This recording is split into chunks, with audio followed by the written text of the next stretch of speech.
Okay, this is Craig Lane with Health Alchemy YouTube channel. Lighting's a little weird, but we're doing our community dinner. It's about our 6th or 7th now. We got about 10 people here.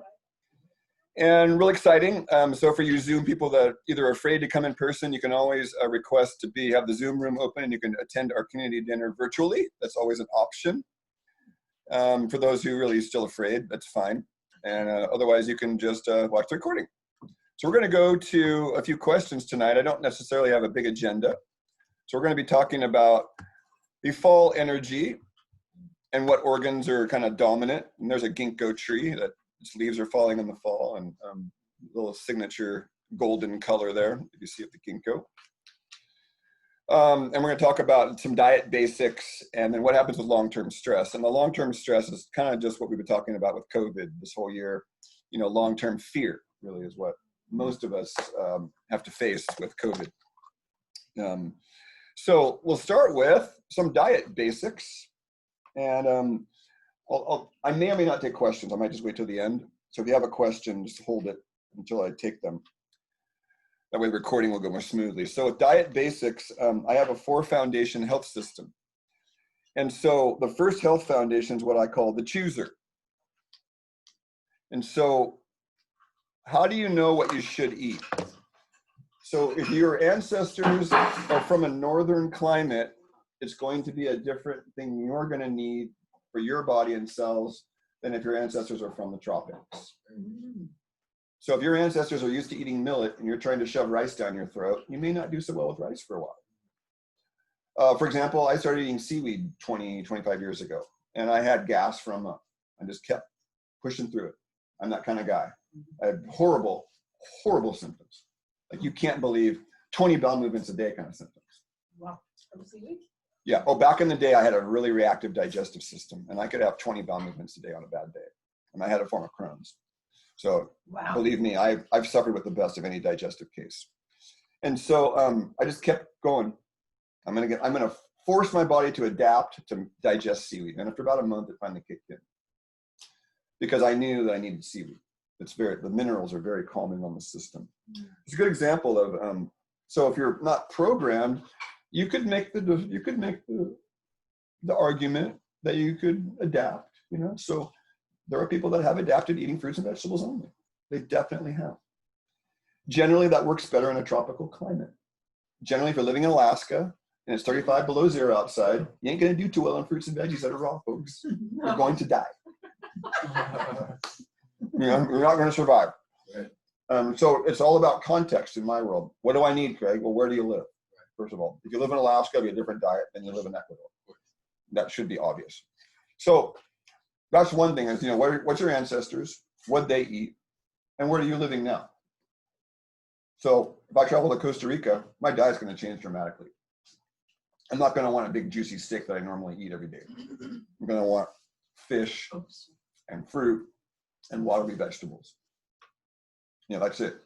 I could be a vegan in the tropics, no problem. Okay. Then there's your blood type. And I'll write it on the board here. Diadamo was the guy, eat right for your type. Diadamo? I think that's it. Diadamo. He wrote a book called Eat Right for Your Type. I studied that 20 years ago. And he's generalizing these immense population groups. Like blood type O's are like 55% of the planet. 55, 60% of every person on the planet is a blood type O. Whether it's O positive or O negative. You get your RH factor, positive or negative. So when you're generalizing large population groups, you can get into a lot of trouble, right? So to say that all blood type O's need to eat meat is baloney. But that's kind of what he says. And all blood type O's shouldn't be eating grains is baloney. And that's why the credibility of the book suffered a little bit. But he was saying, oh, you shouldn't eat Swiss chard. And all they were doing was doing lab tests. They were checking the proteins in various foods and reacting it with the people's blood and seeing if there was a bad reaction in the lab. It was in vitro. So the smart people like myself 20 years ago started putting his into practice. And so we did find some generalities. Yes, blood type O's don't do well with grains and beans in general. That's correct. Generally, they don't because they're the oldest blood type on the planet. Each blood type was a mutation. So the first mutation, blood type O, there was a mutation 20, 30,000 years ago, and the A was the first mutation out of that. Why? Because we were doing more agrarian lifestyle then. We were growing grains, eating more berries and whatnots, and people were generally, so that was the first mutation. Then the B was next, about 10,000 years ago, and then the ABs came out somewhere between 2,000 and 5,000 years ago. So generally O's generally go for meat eating and a higher fat diet, if they're from a northern climate. Generally the O's that are living in the tropics, they still want some animal protein, but generally it's lighter fare, like fish, maybe dairy. And then your A's are generally more vegetarian oriented. After 20 years of doing this, I can tell you that's definitely true. A's tend to be more, but why? Because A's generally make less stomach acid. And if you notice, you used to love to eat meat and suddenly you don't, it's probably because your stomach acid levels have fallen. And you know how you don't make stomach acid? Stress! When your body's stressed, you make zero digestive secretions. That's why you should not eat when you're stressed. I used to do it all the time. So if you eat when you're stressed, you're feeding the parasites in your body. Questions later. Questions later. So I want to get through the recording. So you've got to eat when you're relaxed. When you're in parasympathetic, the body is rest and repair. Fight or flight is sympathetic. And when you're in fight or flight, your body is putting energy into the muscles to run from the saber-toothed tiger. In our world, it doesn't exist. So when you're in fight or flight, the energy is going into your muscles. That's why you have that feeling like I get this like clenchy. I was seeing my therapist earlier today, and she's like, "Craig, your jaw is showing like you're clenching it." And I was like, I didn't even realize I was doing it. But thank you for telling me, you know? So I unclenched my jaw, and I was like, God, I got to get out of this stress. And we don't even know we're in it. But it's a good check-in with yourself, you know, like, okay, do I really need to eat? One of my questionnaires on my intakes form is that, do you eat when you're upset? Yeah, I used to do it. PhD, eating upset. So we'll finish up. That's the blood type part. Generally type Bs generally like meat, but the weird thing about type Bs is if they eat chicken, they're screwed. Chicken and pork don't work for blood type Bs. So we found for A's, they generally were more vegetarian. We found for O's, they don't do well with grains and beans. We found for blood type B's, they can't do mango and buckwheat and pork and chicken. WTF. Wow. Random, but. So they've done some work with the blood type B's, like where they are on the planet geographically. And I guess a lot of them are in Western China, Mongolia, Eastern Russia. So they're sort of like blood type O's in that, you know, they're generally the northern, centered more on the northern climates, where it's a little bit, you've got the seasons basically. And then blood type ABs are said by Diadamo to be the adaptarians that can adapt to anything. And in 20 years of doing this work, I have seen maybe 5 or 6 blood type ABs. They're very rare. And as Diadamo put it in his book, which I found fascinating, he said, perhaps the first blood type AB was Jesus Christ. Very cool. I think it's a reach, but you know, nobody can prove it. And then the final one is your metabolic type. And if you take this questionnaire from me, you answer A, B, or C answers. The C answers are the protein type, the A answers are the carb type, and the B answers are sort of mixed type. Most people who are mixed mean they can digest protein and or fat or carbs equally well. So if I know your ancestry, and I know your metabolic type, and I know your blood type, then I can send you on the right direction. And so how do you know you're going in the right direction? What I mentioned earlier. If you don't have more energy after you're done eating an hour later, the meal didn't work. I spent my entire life yawning after meals. And you know why? Because I'm a protein type, very extreme ketogenic protein type, it turns out, metabolically. And so my whole life made sense about why I get sick once a month until I was 35 or 40, why I would always have hay fever, why I always had a leaky gut, why I had 10 to 20 bowel movements a day some days. It was because my body wanted fat for energy, not carbs. So that extreme ketogenic type does not burn carbs well for energy, so they oxidize too quickly. And I'll tell you that because I'd have oatmeal as a kid and be starving an hour later. That's your sign. If oatmeal doesn't satisfy you for 3 or 4 hours, you're not a carb type. It means you burn the carb too fast, you oxidize it too quickly, and it turns into free radicals, actually. So I was a kid with the baked potato, and I would literally put a half a stick of butter on a baked potato when I didn't know anything about anything. I'd ask for the steak fat. I'd ask for the bacon fat. My family, ew, gross. You want the chicken fat? You want the steak fat? So to a carb type, all that fat is abhorrent. It's sickening to them. But to a protein type, I've talked to so many people, there are people that go, give me that bacon fat, give me that steak fat. And that's the first question I ask my clients is, when you were a kid, did you want dark meat or light meat? The protein types always go for the dark meat. The carb types always go for the light meat. Yeah, that makes sense. The protein types always want the blue cheese dressing. The carb types always want the watery dressing. The protein types are always high appetite. The carb types are always low appetite. Carbs were bad. So, Sorry. so everybody's a little different here. And so each of us has to figure out our own configuration. As I mentioned last night on the call Gene was on, I was talking about smoke. It was a smoke call. There'll be a recording posted on that. That some people, where was I going with that? Forget it. I'm going to go back to this, the metabolic type. So the protein type has to burn fat for energy. And so my main calorie source is butter and cream. I drink a pint of raw cream a day and probably a stick of butter a day. And my body's happy as a clam. Daniel Sheehan eats bowls of mayonnaise. Oh, right. And So none of us could figure out what the heck, what? well, let's So maybe again. he's, oh, sorry. Mayonnaise is a bowl of mayonnaise is not healthy by any stretch of the imagination because of the oil they're using. And so Danny is not helping his health at all. But with that, a bowl of butter would do him a lot better. So then the carb type, if you give them a lot of fat, they feel sick. And so I was a protein type that couldn't eat much fat when I was younger because I would try and then I would vomit. But I needed fat. So 10, 15 years ago when I started doing this work, you know, a little more refined what I'm doing now, I was like, God, there's only 3 forms of calories: protein, carbs, and fat. You can only get so much protein. You know, it's gross to have a lot of protein. And then, well, I can't eat carbs. So that leaves me with fat, but I can't digest fat. What the fuck do I do? Start working on my pancreas, start working on my liver, start working on my colon, start working on my portal veins. Wait, what are the portal veins? Nobody talks about that. I'm the only one on the planet talking about portal veins. It's ridiculous. Even the physicians aren't talking about it.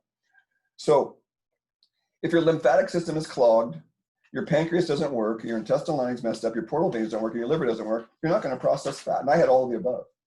So how do you know you have bad portal veins? You know because you will feel bloated this way. Those men with the spare tire sticking out.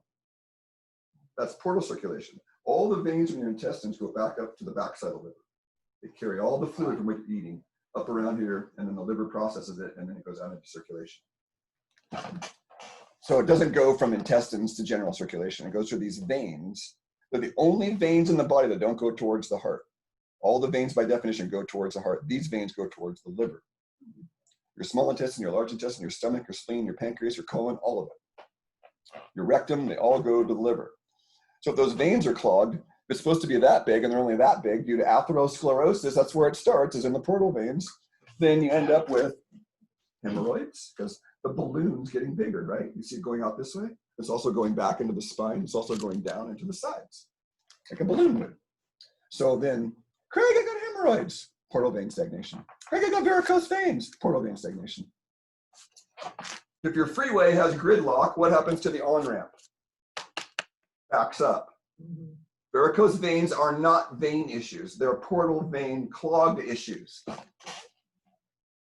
Menstrual problems, prostate problems, penis problems, vaginal problems, UTIs, most of it is from these clogged portal veins. I can't emphasize this enough. And that's why I do enemas. Coffee enema is the #1 solution to fix this. Are you going to do enemas? Probably not. So there's other ways you can do it, but slower. So I couldn't process fat. So I did so much good work. Thousands of enemas later, thousands of enzymes, cleansing. You can't believe what I went through. That I had a client that challenged me. She said, you can't eat a lot of fat. She was like a nurse and thought she was hot shit. So I go, okay. We were in my home. So I got a whole stick of butter, shoved it in my mouth at the beginning of an appointment. So we were going to be together for an hour, hour and a half. And I go, so I proved my point. If I'm sick and vomiting in an hour, you're right. And if I'm not, I'm right. So I felt great. No change. I was a little hot later. When I eat a lot of butter, I can turn into a furnace. So you can do it. People that say they're lactose intolerant, you're not lactose intolerant. You just can't process the dairy. Your guts are all messed up. You got dysbiosis. And because I've cured more lactose intolerant people than anybody I can imagine. So you work on, you give them raw dairy too. If you're eating raw dairy, the lactase enzyme is present to digest itself. When you drink raw milk, the lactase enzyme is in the raw milk to digest the lactose. Of course. So you cannot be lactose intolerant by definition if you're doing raw dairy. You cannot be.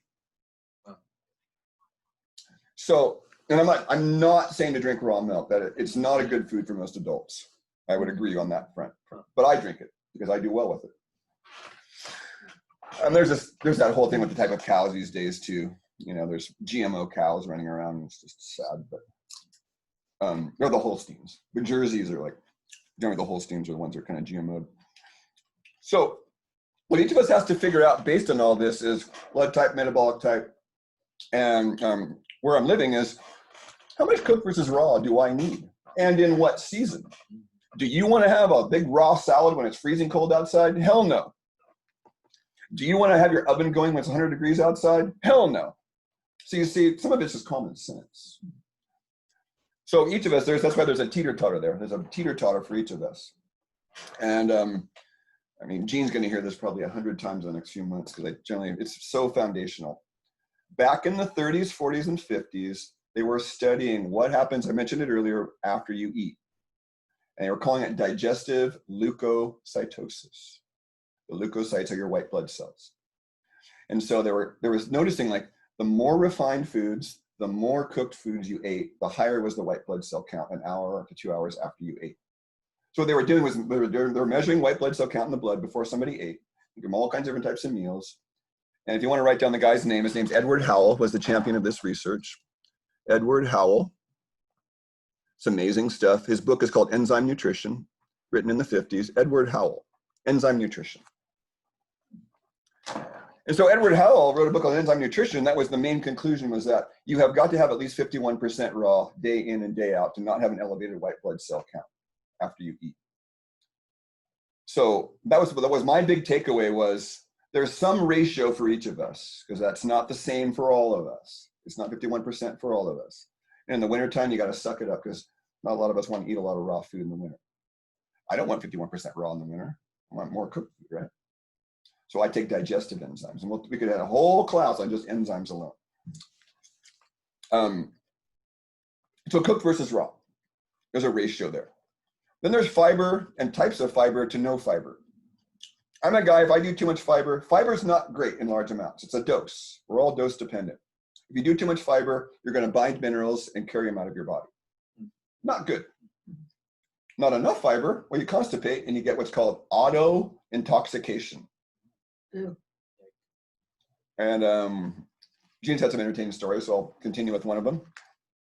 I had a client, you've heard the story. I'm not going to go into it at length because people get bored with hearing at the same time, but I had a woman that she had been messed with for 8 years by the medical people. She was a 23-year-old virgin, wanted to have a family. The doctors had been messing with her when she was 15 years old. They did a heart ablation. You just can't believe, they turned it into a Frankenstein. And their final solution that got her from Canada to me, and the uncle paid for it, $500 a month to come see me for 9 months. They sponsored her, was, we got to get this girl fixed because they're going to cut her spinal cord. Jesus. That was their final solution to get her leg. She had pain from here down that was so bad she couldn't wear shoes. Wow. And so, you know, the whole family's there. It's like uncles, aunts, cousins. It's like a half circle of 10 people, and the girls there crying, and everyone's like emotional. And so I'm looking at the intake, and everybody's around me, like no pressure at all. They've been to the Mayo Clinic, all the top experts, and I say, oh yeah, what did I say? I jokingly said, oh, you're at the quack's office, huh? And they all laughed because they know I get results. So I'm looking at the intake form and I go, wow. And they'll go, what? And I go, so I look at this intake form, and so you're telling me you've historically your entire life have only had one bowel movement a week? Oh, Jesus Christ. And nobody caught that. Wow. Jeez. Nobody caught it. That's called auto intoxication. Oh my God, yeah. That's why her feet were in pain. Horrible. Because Bowel transit time from mouth to anus is 24 hours. That is a fact. So if you're not, so that means, let's see, historically, this woman was missing out on 20 bowel movements a week. Whoa. And all that rotten fecal matter through the portal veins is going back up to the backside of the liver and contaminating her liver. Oh, God. For 23 years. Ever since she was a baby, they said as soon as she started having poops, and she had another thing that she couldn't poop with anybody in the house. So if she was out in public, couldn't poop. So she would just hold it. Oh, God. So we had her, the long story short, we had her out of pain in 9 months. Took a lot of coaching because they didn't want to stick it out. You know, paying $500 a month. And generally, it's tough to hold a patient like that around, but they had strong means to keep her here. And then we fixed her up. She got out of pain. Now she has a family and kids. And the alternative would have been cut spinal cord, no family, no kids, no pregnancies ever. Oh, and a lifetime of being a servitude to the medical people. That is why I'm successful at what I do. There's thousands of people walking the planet. I said, no, we're not doing it that way, you fucking arrogant doctor. And that's why people come to me. I don't have 100% referral. 100% referrals. So fiber to no fiber, you got to have the right kind of fibers. You know, there's two types of fibers, soluble and insoluble. Your insoluble fibers are like your wheat brands. You know, your tough kale. You got the fiber around the kale you can't quite chew up. You know, that's insoluble fiber. Our bodies can't break it down. It's cellulose. Speaking of which, this is fun. Here's cellulose. It came in my packaging. So, you know what this reminds me of? Remember sugar corn pops? This is like it's puffed. It's puffed cellulose. It's like your puffed rice crackers. Which ones do the rats like better? You can put these outside and find out. These are fun on the compost bin too. You put them on the compost and then you water and it just melts like snow into the compost. So soluble fiber, generally, that's why you see cows eating grass. They have 4 stomachs to turn that insoluble fiber, which happens to be high in silica, because cows don't eat calcium. So how do they make bones? Because they convert silica in their stomachs and their bacteria, it transmutes to calcium. Crazy. It's called biological transmutations. I spent years studying this 20, 25 years ago.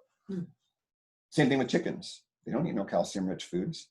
They're pecking at the mica, the silica on the ground. And they're converting that silica to calcium, which goes into the eggshell. Biological transmutation. Wow. That's why my business is called Health Alchemy. So insoluble fiber, we often call that gut food. Like your pectin is an insoluble fiber, and it's food for the gut because we don't really digest it well, but the bacteria in our gut love it. Like fructooligosaccharides, you see it on the probiotics, FOS, that's a soluble fiber.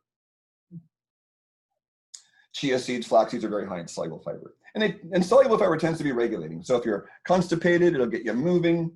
And if you're moving too fast, it'll slow you down. And the #1 herbal blend that's easy for this is triphala, which is 3 Ayurvedic berries, and berries are high in pectin. Triphala, very cheap, easy to take it morning and night, get lots of vitamin C, and you get your bowels regulated. Very good, simple for the bowels. So I was a guy that if I got too much fiber, I'd have 20 bowel movements a day. So I know that I have a certain amount of fiber, and so when I make my juice/smoothie, I strain the fiber out of it. But some of you wouldn't want to do that necessarily.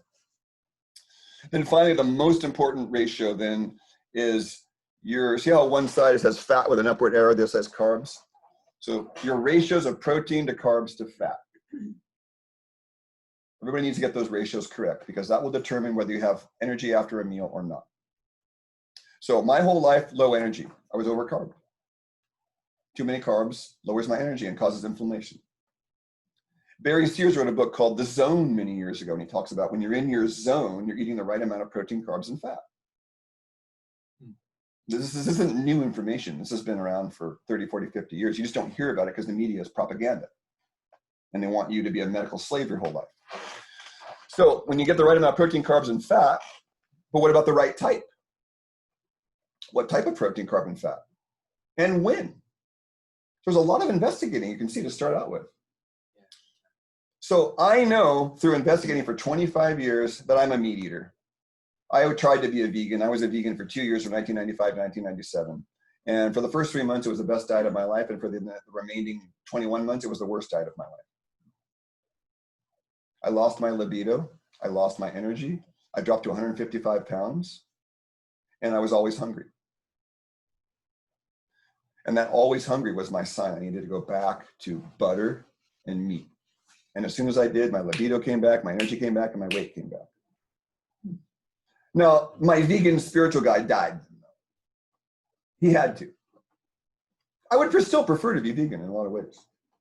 But I can't because I don't have any energy. And I can't serve the world dragging my feet around. So my perfect meal is a steak and a salad. There's a steak under here, there's some bacon, and lots of veggies. That's my meal. There is no carbs in this meal. So if I quantify it, I'm around 100 grams of carbs a day. Guess how much is in a bowl of rice? A normal sized bowl of rice. Guess how many carbs are in it? 50. 70. So if I have a bowl of rice, I can't even eat any vegetables the rest of the day because vegetables have carbs in them. They're fruit. Wow. A cup of fruit, most fruits, about 15 grams of carbs. You look at apple or berries, pineapples and mangoes, the really sweet fruits, it kind of goes up to 20 to 25. I mean, that's what a nerd I am. I study all this stuff. I can tell top of my head, oh, apple, yeah, 15 grams in a cup. Because I need to be that sharp. Protein, you need about 100 grams a day, 70% of your body weight, generally. So if I weigh 200 pounds, which I don't, I weigh 180, so I need about 120 grams of protein a day. If you weigh 140 pounds, you need about 100 grams a day. So generally I cut it off, it's got 100 grams a day, which means if you eat 3 meals a day, you eat about 35 grams of meal per protein. I just showed it on the Chronometer app. New client the other day, I said, look, you like fish, right? So let's put in 4 ounces of snapper, and it was 30 grams of protein. You see, so 4 ounces is about that much as a deck of cards. It gets you about 25, 30 grams of protein. Cheese, you can only get 2 or 3 or 4 ounces of cheese anyway. You're gonna get all, I mean, it's a cork down the intestines, for God's sakes. The most constipating food I know is probably cheese. So what type of carbs, what type of protein, what type of fat, how much, and when? So let's go into types a little bit. Did you know there's 6 types of carbohydrate? People don't even realize that. What are the different carbohydrate-rich foods? Pasta. Okay, that'd be grain. Grain's one. General category. Grain's one. What's the next? High carb foods. Rice. Rice. Still a grain. Still a grain. Beans, second category. Good. Vegetables. Right. High glycemic vegetables. Good. 3. Bread. Still a bread grain. isn't. Still a grain. Fruit. Fruit. 4. Very good. 2 more. Nuts. Nope. No, that's a nut.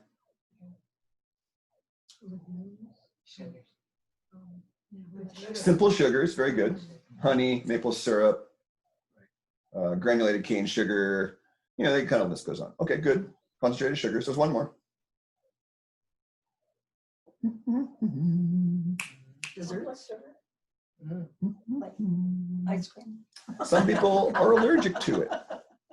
Dairy. Hint, hint, dairy sugar, lactose. Ice cream. So you have to also determine, I've determined grains and beans, when I eat them, I have low energy after I eat, so I don't eat them. See, I don't eat pleasure foods anymore. Why? Because a half hour of eating pleasure does not equal 2 days of suffering. That's what happens to me. It's not worth it. I won't do it. I call it future Craig veto. We had a whole talk about that the other night. So, you know, future Marilyn veto, you check in with yourself in the future. Hey, should I have that right now? And the tomorrow self goes, don't do it.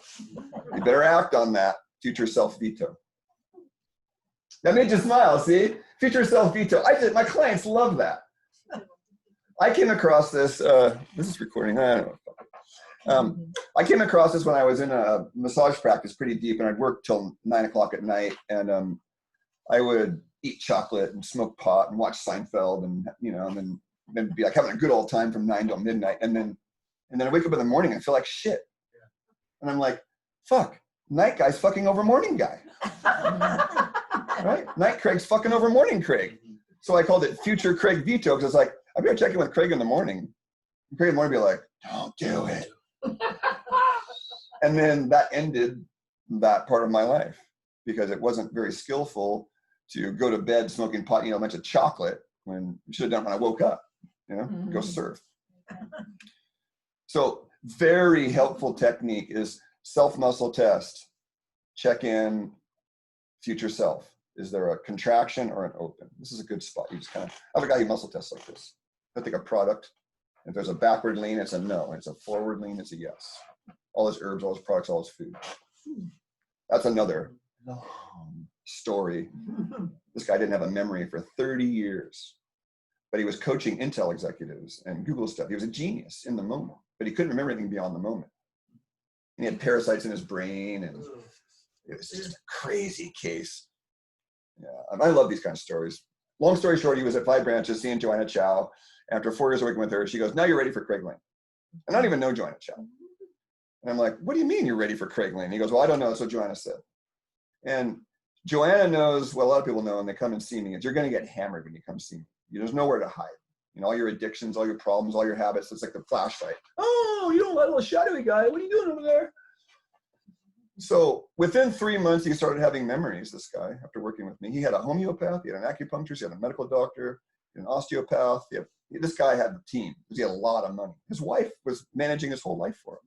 And she was getting tired of it after 30 years. Like, honey, he'd remember her, but nothing else. Like, what'd you do today? I don't know. So he started doing this muscle testing technique that this homeopath taught him. And now 2 years later, he doesn't even need to see me. He has his whole life back. He has his entire life back. He has full recall of his entire life. That's a standard process, protomorphogens. He's on the brain and the nerve protomorphogens forever. And now he comes in just to buy stuff. He'll come in, let me muscle test a few of these, and he doesn't even need me anymore. That's my favorite client. I got to fire myself, and he doesn't need me anymore. Yay! Right? Instead of these practitioners, they milk you along for a year when they could have been done in 3 months because their coach told them to. Fuck that! Your job as a healer is to fire yourself as fast as possible and make them independent. You teach people how to fish. You don't keep giving them fish. Yeah, man. Well done. That is what healers do. I get really passionate about that because there's a lot of money-making morons out there. And you know who you are. Yeah. All right. Off that rant. Then there's a win part. So there's 6 types of carbohydrates, right? I know I don't do well with grains and beans. So try out each. How do I feel after eating beans? What type of bean, How do I feel after eating grain? What type of grain? Number 1 cause of inflammation, ground flour foods. I'm back to that. You got to grind your own flour. I happen to have a company in Alabama where they grind it fresh and send it to you overnight. A client found it for me. In Alabama, of all places. So some of you don't do dairy carbs well, right? Lactose intolerant, I heard. So your dairy carbs would be out. So if you wanted to do dairy, you'd have to have yogurt or kefir that was well digested. Like I can do kefir 2 or 3 days and there'll be no lactose in it. Because the bugs are eating the lactose and then pooping out lactic acid. Eat the lactose, poop out lactic acid. That's why your milk turns sour. That's why your yogurt's sour. That's bacterial shit. Get over it, folks. Your own body, right there, your cells are outnumbered 1,000 to 1 by bugs. Hi, captain of the bug ship. All right. I'm captain of my bug ship, Craig. Yeah. So get over it. They're eating and they're pooping inside your body all day, every day. That's why you want helpful bugs in your body, because their shit is helpful. Like lactobacillus, bifidobacterias, their poop has immune factors. They make B12. They make B vitamins. I started studying this in the early 90s. It was unbelievable. They did a profile of the protein in milk and the B vitamins in milk, and then they made it into yogurt. Well, the B vitamins went up and the protein went up. Whoa. That was Natasha Trenov when she was one of the original. Trinity was her line of probiotics back in the 90s, if you remember. The Trinity line. Yeah, they're still around, but they're not the cool probiotic people anymore, but they're still around. And I love that their early work was pointing this stuff out. We're not getting too far off tangent. So each of us has a particular amount of carbs that we want and type, and then win is another one. I should go on the types of protein really quick. Did you know that there's 2 types of protein? Dark meat and light meat on that animal are two completely different types of protein. One of them is called a nucleoprotein. It's high in nucleic acids. The dark meat is. That's why you get gout from purine. The purine-rich proteins are high in nucleic acids, which are a form of DNA. And then the white meat is higher in amino acids. And so that's why the metabolic typing people, that's what got them on the map in the 70s, was they determined that some people have to have these nucleic acid-rich proteins, and I'm one of them. That's why I can't be a vegetarian, because I can't rebuild my body with vegetarian bricks, unfortunately for me.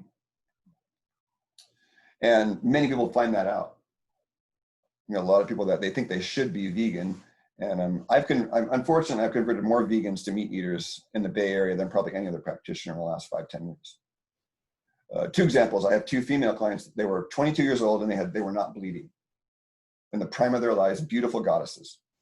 Greg, how come I'm not menstruating? I knew immediately they weren't getting enough protein. I knew immediately. So I got one of them started eating fish, protein every meal, and one of them was doing spirulina powder, thinking that was good protein, and I told her, get off the spirulina and start eating real protein. Powders are not a good way to get your protein mainstays in. Maybe it was an adjunct, maybe, but not the main stuff. So I'm going to mention her name. Her name's Lale. Some of you know Lale. She came to me as a client, and we had her fixed in 3 months. 3 months later, she started bleeding again, and she's bled ever since. The other one was an assistant. Her name was Acacia. She was my assistant, and she was dead vegan and dead in a lot of ways. Very pale, small, pale tongue, all the signs of blood deficiency. I'm looking at her going, let me see your diet. I don't see any protein in there. So we got her eating, she wouldn't eat meat, and I didn't expect her to, but she ate eggs and she ate some dairy, but she was lactose intolerant, so we had to spend 2 months getting her digestion in order. Well, he was eating all dairy within 2 months, where 2 months earlier she was terrified of eating dairy.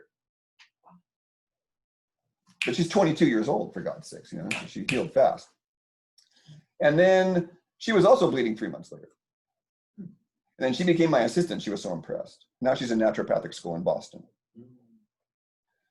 This woman, I mean, she's an angel. I mean, you talk about a beautiful, shiny, blue-eyed, fairy, elfin goddess. I just can't even believe it. She's going to be an excellent healer because she cares about people. And we used to hug for 5 minutes, and she had a boyfriend. We'd be hugging away for 3 to 5 minutes right in front of her boyfriend, and be like, "What the fuck?" But we had no sexual energy. It was just heart. We loved each other. It was all heart energy. It was a really good relationship for me because generally I'm more pelvic oriented with women. It was good to have good energy up here, not down below. I love outing myself, you know.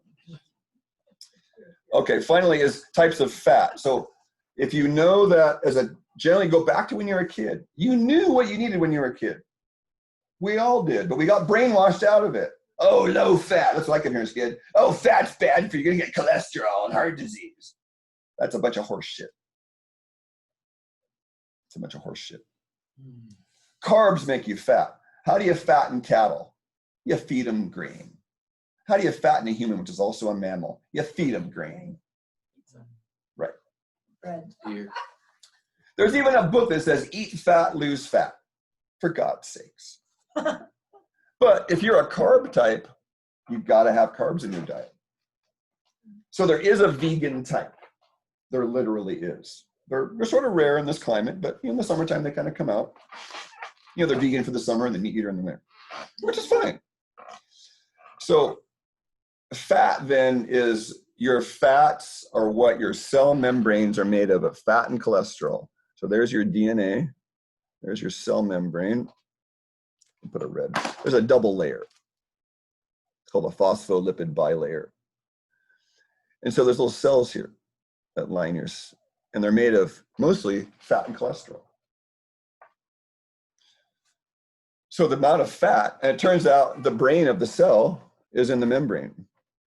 It's not in the DNA. The brain is in the cell membrane of the cells. So if you're eating bad fats, you've got stupid cells, which don't know how to kill, you know, like immune cells with bad, you know, made from bad fat. Well, it's like a drunk cop. Where do I? Ah, shit, I blew up the wall. And don't kid yourself. Most of our problems of why we die is because of immune damage in our own body. That's why COVID's such a lie. Right. Mm-hmm. What you have is an exaggerated response to a pathogen in most COVID cases. And then you throw in some 5G and some little tricks, and then you've got a whole shit show that they can lie about. So most people's problems, especially when you hurt yourself too, and you get that swelling, that's an immune response. So we don't know anything about immunity, and we're making all these assumptions about COVID. We know nothing. I've been studying immunity for 25 years, and I still feel sketchy about even talking about immunity. So how can a layperson even think they know what the fuck is going on with COVID? Yeah. Yeah. It's just like, what is going on? Sorcery. Well, I have a blog about it. It's called Ritual Abuse. Yeah. It's an abuse of ritual is what it is. Mm-hmm. So you want to get the right kind of fats in your cells. So guess what, folks? If you can't digest butter, you should be. Because when you do a stool sample, they're measuring your butyrate levels. Butyrate is butterfat, butyric acid bound to an alkaline salt.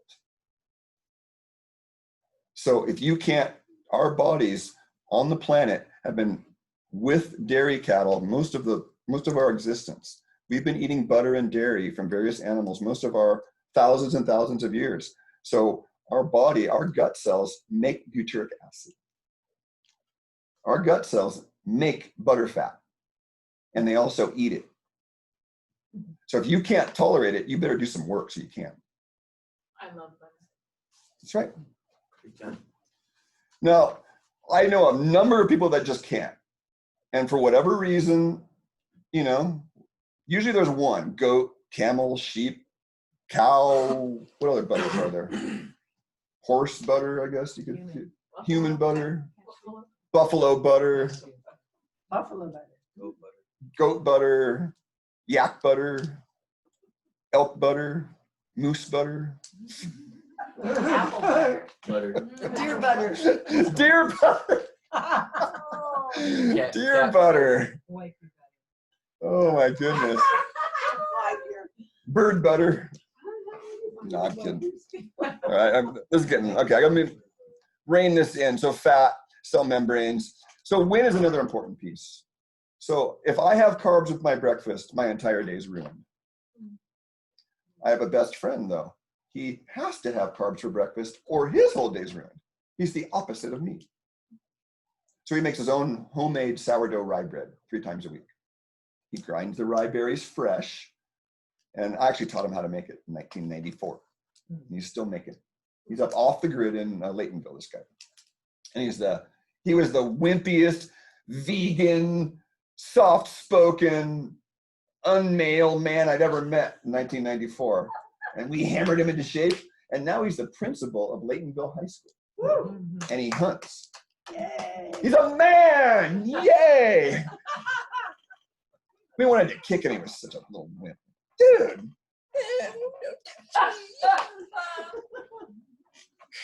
What's wrong with you? He was eating soy. He was eating soy. Same thing happened to me when I ate soy. Gaseous. And I mean, my friend downstairs, he wasn't working. Poor guy. Let me out of here!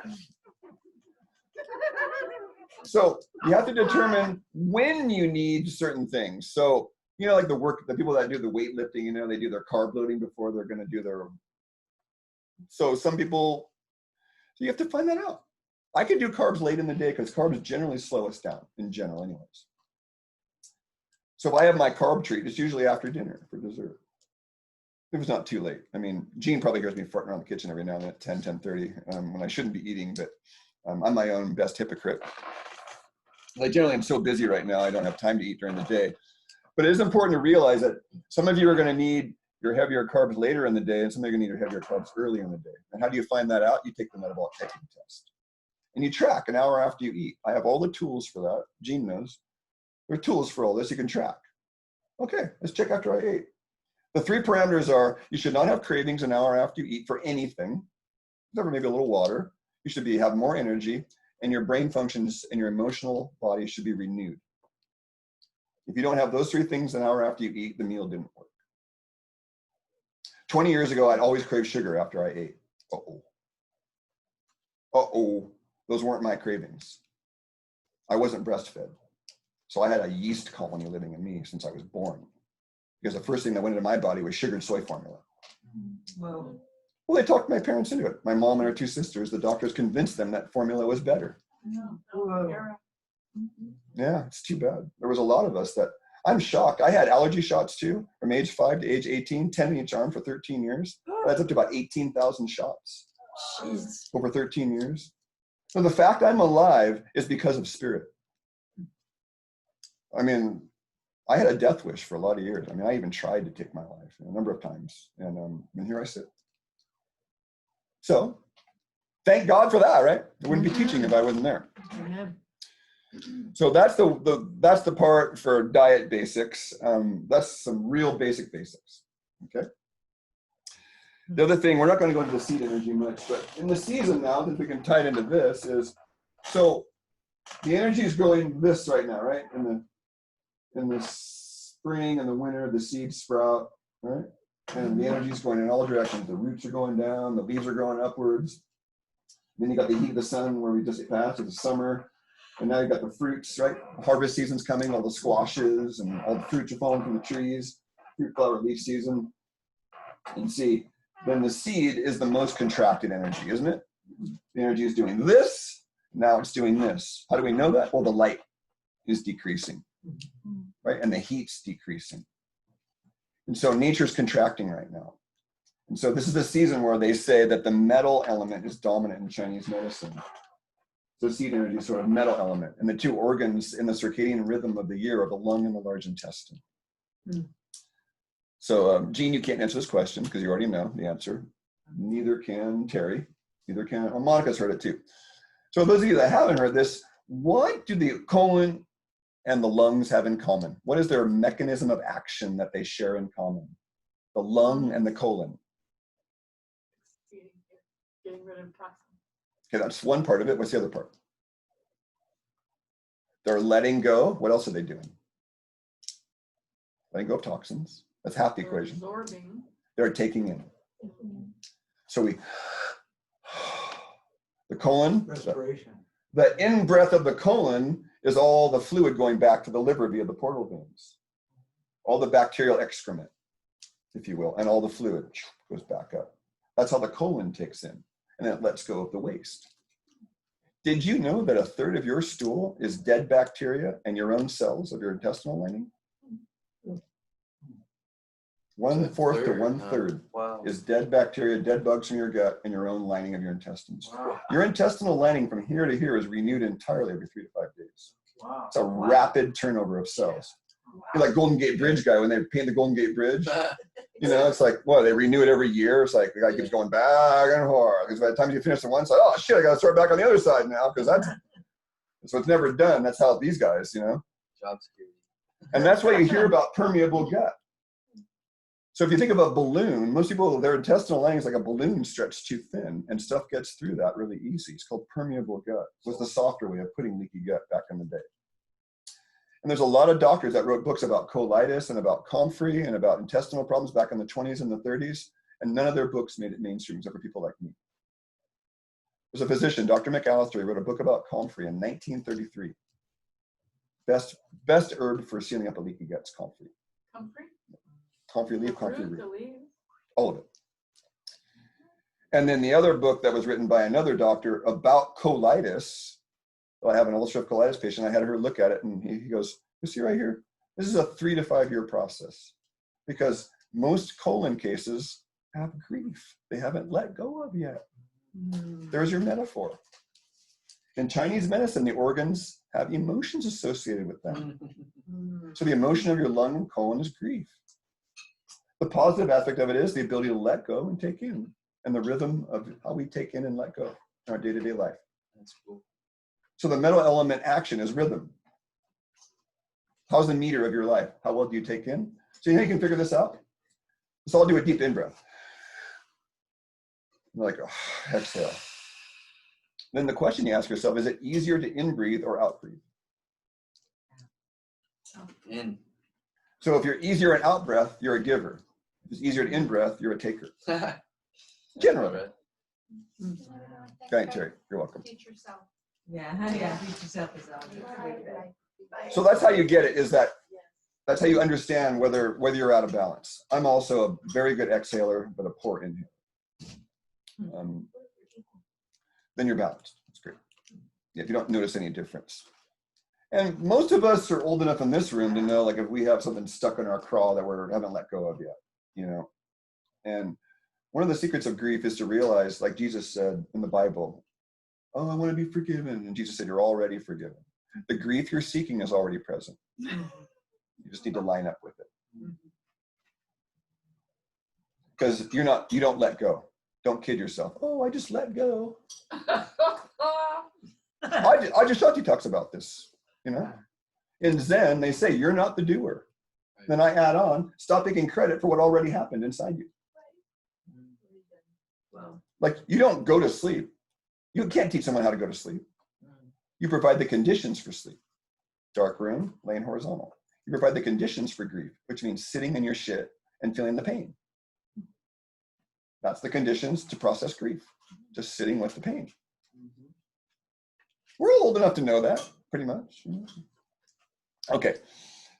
So this season, then, we generally, there's a lot I can talk about, but this is just we're kind of getting a long talk here. Yeah. So generally, there's a sodium-potassium ratio. So you want more salt and more cooked food and more richer foods as the weather gets colder. I'll talk about this a lot the next few weeks. And then the color of this season are earth tones. So color has a frequency that goes to organs also. So I spent 25 years studying this stuff. So the earth tones, the oranges, the yellows, the browns, they're kind of good focus right now. And then finally, the last question was long-term stress. So this little chart here is quite nice. Anybody know Hans Selye's adaptation response? This is kind of what this is. So when you have stress and you're healthy, you'll have an adrenaline secretion. And adrenaline kind of goes like this. Kind of goes, and then it's done. So that's time interval and that's amount. It's a very short interval. And then what comes in is once the adrenaline's done its job, then the cortisol comes in and levels it out. And the cortisol takes a little while for your body to process. Think cortisone. Athletes take cortisone as a form of cortisol to numb the pain. Unfortunately, these two hormones here, adrenaline and cortisol, are catabolic hormones. So you get pain relief, but you're tearing tissue down to get that pain relief. That's what yin and yang. I studied yin and yang, Chinese medicine, and everything's about the dualities of the world. Well, medicine has them too. Catabolic, tearing down, anabolic, building up. Your two anabolic hormones here are DHEA and oxytocin. You can also add HGH, human growth hormone. Next week, we put HGH. HGH, human growth hormone. Okay.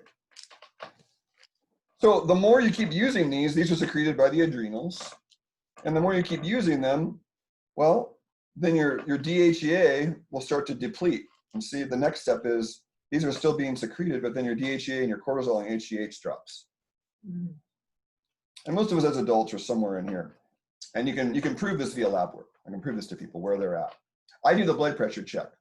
Lie down 5 minutes, take your blood pressure. Stand up immediately. That's why we do this, Megan, every time I see you. Because if your blood pressure falls after standing up, then you've got adrenal fatigue. If you're lying down for 5 minutes, your blood pressure and your pulse should rise a little bit when you stand up.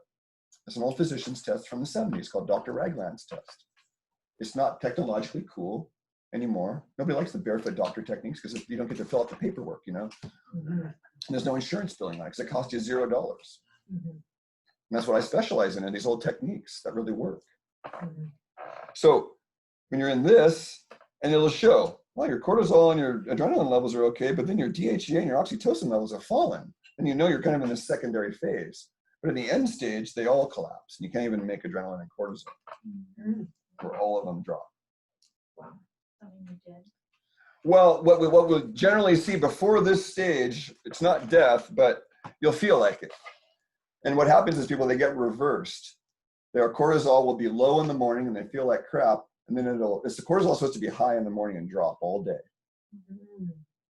And you do a 24-hour cortisol test. You do an 8 a.m., 12 a.m., 4 p.m., 8 a.m., and midnight. And you track it via the urine or the blood. And then you'll see, or saliva is even better. The best hormone test you can get are saliva-based. The blood ones are not accurate enough. I don't care what anybody tells you. Saliva is a downstream tissue. The body works very hard to keep the blood clean, and hormones are toxic to the blood. Let me repeat that.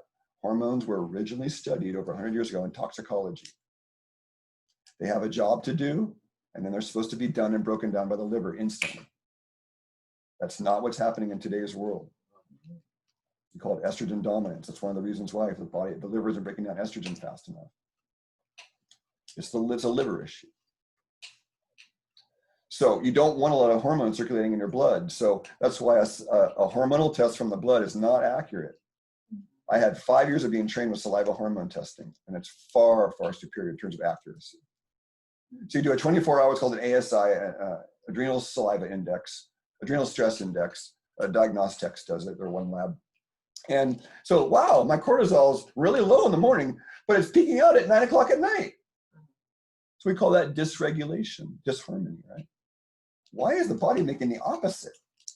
Because it's been so out of balance for so long, it doesn't even know what to do anymore.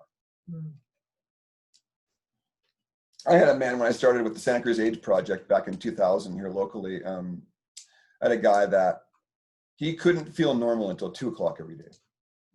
And he had that cortisol reversal thing. And he was up late every night.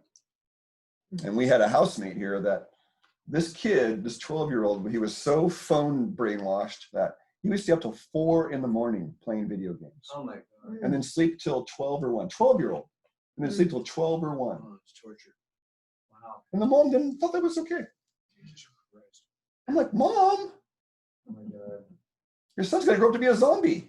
Yeah. I heard some parent bragging about how their kid, my videographer, I gotta talk to him about this. He's proud of the fact that his kids can wear those virtual reality glasses now, which is basically having a cell phone pumping cell signals into each eye through the optic nerve. And he's proud of it. Oh, I love my kids are out there on their virtual games with their little eye thing on. And I'm like, dude, that means they've got a cell phone right in front of their freaking eyes. Right. It's going right into their brain. Right into their brain. Brain there. Yeah, I want to cry. I hear shit like that. These poor kids. They don't even have a chance. Ugh. Digital dementia.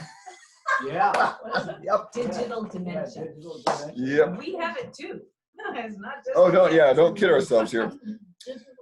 Okay, we're gonna finish this up, folks. So the final thing is long-term stress. Here's the organs that are mostly impacted: your adrenals, your brain, front and rear, your thyroid, your nerves, your skin, and your gut.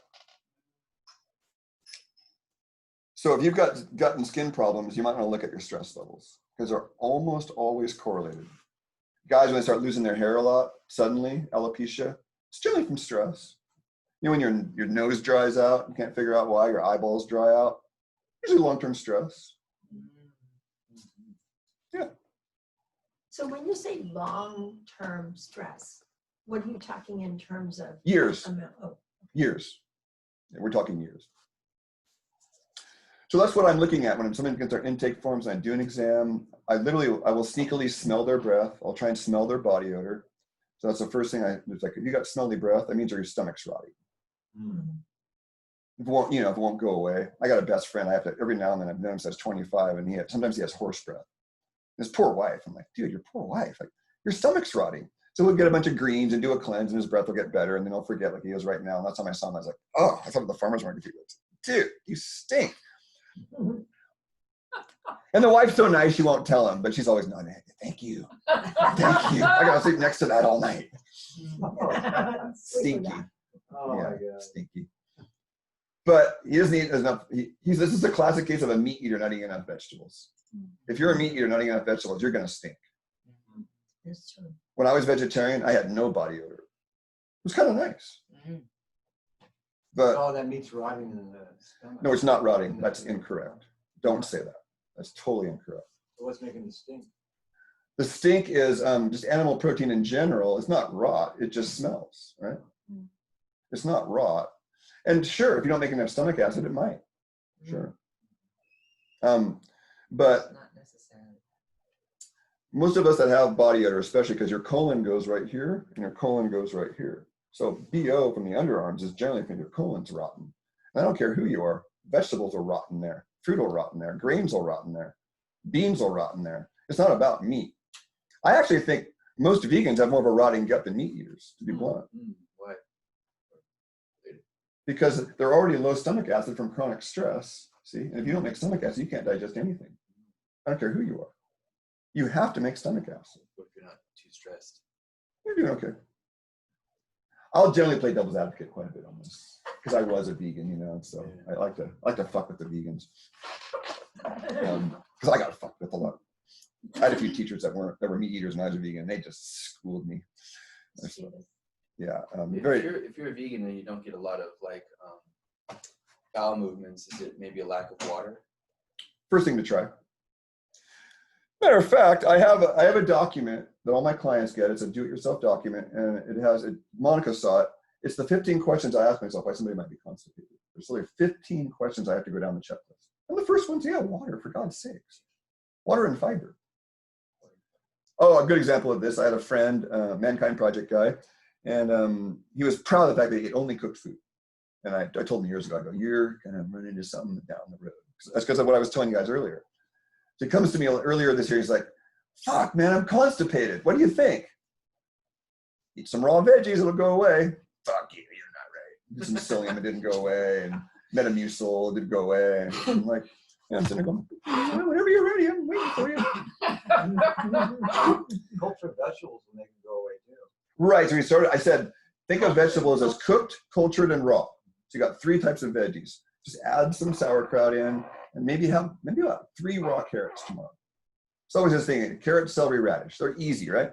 You can put them in a plastic bag, carry them around all day. They're fairly easy vegetables because they don't go bad. So that's what he was doing. He did start doing some raw greens, and then about a month later, he was having normal bowel movements again. He's like, my male friend's like, fuck, man, you're always right. So yeah, more vegetables got him moving. Of the right type, right? Fiber like apples? It depends on the Celery, person. yeah. It depends on the person. Let's see. So that's long-term stress. Introduce the cleanse. Oh, thank you. All right. So we're going to get rid of our ginkgo tree here and go back to stopping screen share. All right, folks. We have another cleanse starting October 2nd. And based on what we talked about here today, it's the metal element cleanse. So the cleanse will focus on the lung and the large intestine. As with all cleanses where you take stuff orally, by definition, the cleanse is going to cover your stomach and small intestine also. Why? Because the food's going down that way anyway. But what we do is we focus on herbs and supplements and body therapies that focus on the lung and the large intestine. So this will be one cleanse where I would highly suggest trying an enema. Housemate tried, people are trying them. Took me a year as a heterosexual male, like, I'm going to put something up there. I was talking to a male friend about this the other day, and he's like, nope, never. He's just very honest. He goes, that's meant for stuff to go out, not in. Right. When we were cranky, when we were little kids, my grandmother would say, what a job. I swear to this day. Grandma, still, same thing. constant shit going in my head. I'm like, oh no. Cod liver oil and enemas was my grandma's threat. She's like, oh, you're not eating well? You're constipated? Right? Okay, I'll give you some cod liver oil and give you an enema. No, only veggies. Anything but that. I know. I realize it's not that traumatic. And then you might ask yourself, how do you focus on lungs with the diet, right? Well, pranayama helps. And the spicy flavor goes to the lung.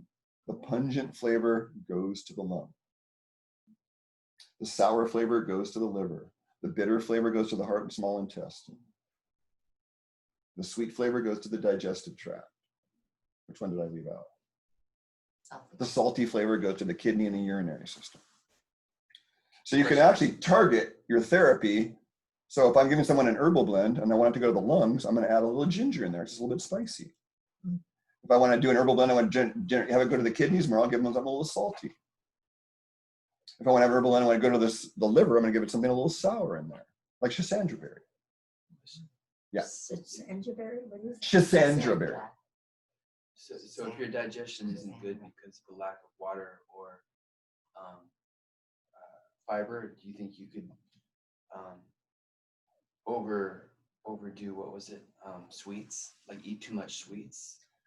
You know, Monica really mentioned this earlier, and it's one of her things in the morning is she doesn't really eat any food until she's well hydrated. I'm the same. I don't eat breakfast. I eat like one meal a day usually. Well, then you understand. So oftentimes the sweet cravings are us craving for water. Oh wow. A lot of That's times amazing. food cravings I really are connect actually with liquid cravings. And That's Monica fantastic. and I have some conversations about That's this. fantastic. That really resonates with Yeah, so when me. you're I think hungry I'm like that, chronically dehydrated drink water because first. I'm irresponsible. And if you have some water and then a half hour later you're hungry again, then you kind of, okay, well, I need to eat. You think like a gallon a day is appropriate? No. It depends, but you want to work your way up and have as much as you can on an empty stomach and follow how you're feeling. Like he's saying with food as well, but A gallon a day isn't too much. I judge it by my it urine. can be. But So we'll go to this point. This makes it easy for you. It's very practical. The perfect urine, I have these teachers that we're always trying to nail them. Now, what's a perfect vomit? What's a perfect urine? And my teacher always like, fuck, I don't know, because it's always changing. But the perfect urine is the color of pale ale beer. So if it's lighter than that, you're getting probably too much liquid. If it's darker than that, generally, you're not getting enough. Interesting. So little yellow is healthy. A little yellow. And it's going to vary for each of us. That's been my measurement. And Pilsner. I like the general half your body weight in ounces of water. Oh, interesting. Okay. So I'm 180 pounds, about 90 ounces. You know, it's about 2.5, 3 quarts of water a day. But it doesn't have to be water. It could be herbal tea. Okay, sure. It could be soup. Could be broth. Could be a vegetable juice. If you start adding sugar into the water, then it's not really hydrating anymore. Like Gatorade's not hydrating.